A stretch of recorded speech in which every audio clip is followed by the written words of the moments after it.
ছোট পর্দার অভিনেত্রী সামিরা খান মাহি জানিয়েছেন, মানুষের প্রতি আস্থা, সহমর্মিতা ও ভালোবাসা দিন দিন হারিয়ে যাচ্ছে।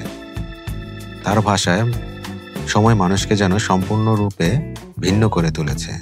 শুক্রবার দুপুরে সামাজিক যোগাযোগ মাধ্যম ফেসবুকে এক আবেগঘন স্ট্যাটাসে তিনি এসব কথা বলেন। ফেসবুক স্ট্যাটাসে মাহি লিখেছেন, আজকাল 24 ঘন্টা ভয়ে থাকি, কোনো প্রাকৃতিক দুর্যোগের না, কোনো সমস্যার না, সবচেয়ে বেশি ভয় মানুষের। সময় যেন মানুষকে একেবারেই অন্যরকম করে দিয়েছে। এখন চারপাশে শুধু প্রতিযোগিতা, হিংসা, নেতিবাচকতা। একে অপরকে বুঝতে শেখার পরিবর্তে মানুষ এখন শুধু দোষ ধরতে শেখে। ভালো কিছু বললে বা করলে সেটার প্রশংসা না হয়ে উল্টো সমালোচনা আসে।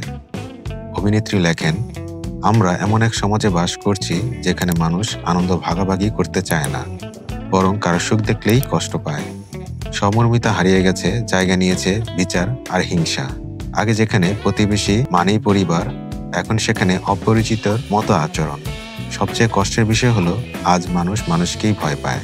সবশেষ মাহি যোগ করেন, আমরা নিজেদের মতামত প্রকাশ করতে ভয় পাই, কারণ জানি শোনার বদলে কটু কথাই ফিরবে। এই কি সেই সমাজ, যে সমাজের জন্য আমরা এত সংগ্রাম করি?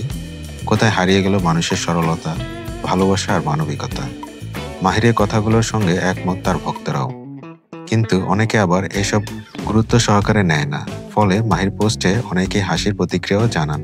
এক নেটিজেন মন্তব্য করেন, কথাগুলো একদম সত্য, কিন্তু এর মধ্যে আবার অনেকে হা রিয়েক্ট দেয়। এর জবাবও দেন মাহি, লেখেন, কারণ ওদের জীবনটাই একটা হাহা।